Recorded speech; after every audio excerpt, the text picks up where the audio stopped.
श्री शिवाय नमस्तुभ्यम। हर हर महादेव। हम आपके गुरुजी पंडित प्रदीप मिश्रा जी के द्वारा बताए गए उपाय करके दिखाते हैं, साथ ही आसान भाषा में समझाने का भी प्रयास करते हैं।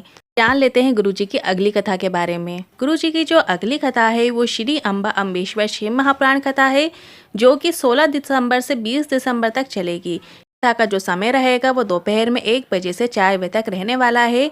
और एड्रेस इस प्रकार है, हनुमानगढ़ी, छत्री तालाब रोड, अमरावती, महाराष्ट्र में ये कथा रहेगी।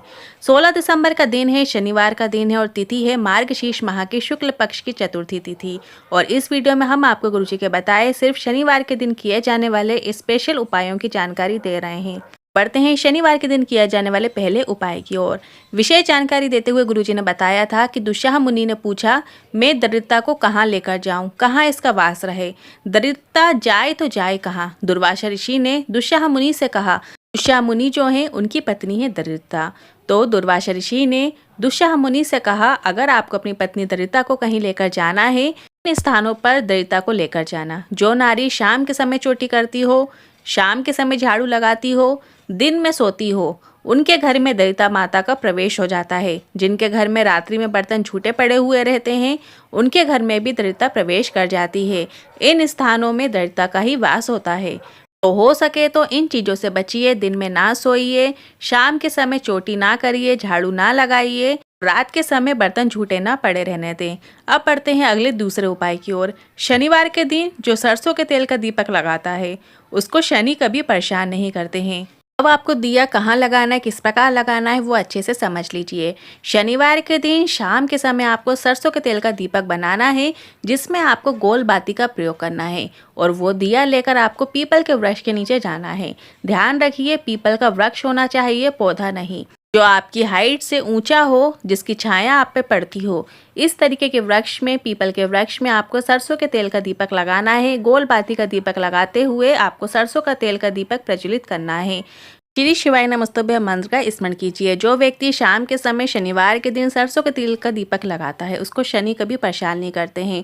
कभी कभी शनि ग्रह से जो हमारे काम बिगड़ते चले जाते हैं, हमारे घर में धन संपदा नहीं आती है, ग्रह हमारे अनुकूल नहीं चल रहे होते हैं, जो चीज़ हम चाहते हैं वो हो नहीं पाती है, उसमें अड़ंगे आते हैं। आप समझ लीजिए शनि की महादशा आप पे है। जब आप सरसों के तेल का दीपक हर शनिवार को लगाना प्रारंभ कर देंगे, तो आपके काम भी बनने लगेंगे और घर में धन संपदा भी आने लगेगी। आपके अटके हुए काम भी बनने लगेंगे। अब बढ़ते हैं शनिवार के दिन किए जाने वाले अगले तीसरे उपाय की ओर। अगर किसी को शनि लग गया हो, व्यापार नहीं चल रहा है, बहुत अड़चनें आ रही हों, कोई ना कोई परेशानी आती ही रहती हों, तो काशी विश्वनाथ का नाम लेते हुए एक काजल की डिब्बी लीजिए। आप कोई भी काजल की डिब्बी मार्केट से ले सकते हैं और अपने ऊपर से 21 बार उतार कर काशी विश्वनाथ का नाम लेते हुए किसी पेड़ के नीचे गड्ढा खोदकर उसे गड़ा दीजिए। शनि की कुदृष्टि समाप्त होने लगती है। 7.5 शनि भी चल रहे होते हैं, 2.5 शनि भी जो चल रहे होते हैं, वो भी समाप्ति की ओर होते हैं। सिर्फ आपको एक काजल की डिब्बी लेना है और जिसको ऐसा लग रहा है, अपने ऊपर से 21 बार उतार कर काशी विश्वनाथ का नाम लेना है। अब जो 21 बार आप उतारेंगे तो आपको एंटी क्लॉकवाइज उतारना है। एंटी क्लॉकवाइज मतलब उल्टे तरीके से उतारते हुए आपको 21 बार उतारना है और काशी विश्वनाथ का नाम लेते हुए कहीं पे भी आपको गड्ढा खोद कर, किसी वृक्ष के नीचे गड्ढा खोद कर उसको दबा दीजिए। बस आपको इतना ही करना है। ये उपाय आपको शनिवार के दिन करना है।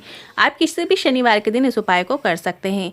आपके घर में शांति रहेगी, व्यापार भी चलेगा, यदि अड़चनें आ रही हैं तो वो भी ठीक होने लगेंगी। अब बढ़ते हैं अगले चौथे उपाय की ओर। कोई भी ग्रह अनुकूल नहीं है, सब बेकार चल रहे हैं, सब प्रतिकूल चल रहे हों, बहुत ज़्यादा विषम परिस्थितियां जीवन में चल रही हों, जब बहुत ज़्यादा हद बढ़ जाए, तब आपको इस उपाय को करना है। आपको एक दूध का पात्र लेना है, मतलब गाय का कच्चा दूध ले लीजिए और उसमें आपको दूर्बा डाल लेना है। दूर्बा डालने के बाद पीपल के वृक्ष के नीचे शनिवार के दिन आपको जाना है। जिस पात्र में आपने दूध लिया है और उसमें जो आपने दूर्बा डाली है, आप दूर्बा 1-2 कितनी भी डाल सकते हैं और फिर वो दूध आपको पीपल के वृक्ष के नीचे अर्पित कर देना है। बस इतना मात्र कर देने से जो भी आपके शनि, केतु, राहु जो भी प्रतिकूल हों, वो सब अनुकूल होना आरंभ हो जाते हैं। अब बढ़ते हैं अगले 5वें उपाय की ओर। शनिवार के दिन का विशेष रोग मुक्ति उपाय है, पीपल के वृक्ष की छाल लेकर उसका चंदन बना लो। जो पीपल के वृक्ष में छाल लगी होती है उसको हल्का सा निकाल लीजिए और उसको घिस कर उसका चंदन बना लीजिए। इसके बाद आपको शिव मंदिर उस चंदन के लेपन को लेकर जाना है। जब आप भोलेनाथ का पूजन कर लो, अभिषेक कर लो, उसके बाद उस चंदन को आपको शिवलिंग पर लगा देना है। लगाते समय आपको पिपलेश्वर महादेव का नाम ज़रूर स्मरण करना है। इसके बाद थोड़ा सा चंदन को एक कटोरी में प्राप्त करके उसे अपने मस्तक में और कंठ में लगा लो। कितनी ही परेशानियां बीमारियां चल रही हो, भोलेनाथ की कृपा ज़रूर प्राप्त होगी। सिर्फ आपको पीपल के वृक्ष की जो छाल होती है उसको घिस कर चंदन बना लेना है। और जब भोलेनाथ के मंदिर में जल चढ़ा लो, अभिषेक कर लो, पूजन कर लो, एक दिया लगा लो, सब कुछ करने के बाद बस आपको उस चंदन को शिवलिंग पे लगा देना है, या आप त्रिपुंड रूप में भी उस चंदन को लगा सकते हैं। इसके बाद उसी हाथ से आपको चंदन थोड़ा सा अपनी कटोरी में ले लेना है और उसको अपने मस्तक पर और कंठ पे लगा लेना है। सिर्फ आपको इतना ही करना है। शनिवार के दिन किया जाने वाला रोग मुक्ति का ये विशेष उपाय है। आप करके ज़रूर देखिएगा, आपको लाभ ज़रूर मिलेगा।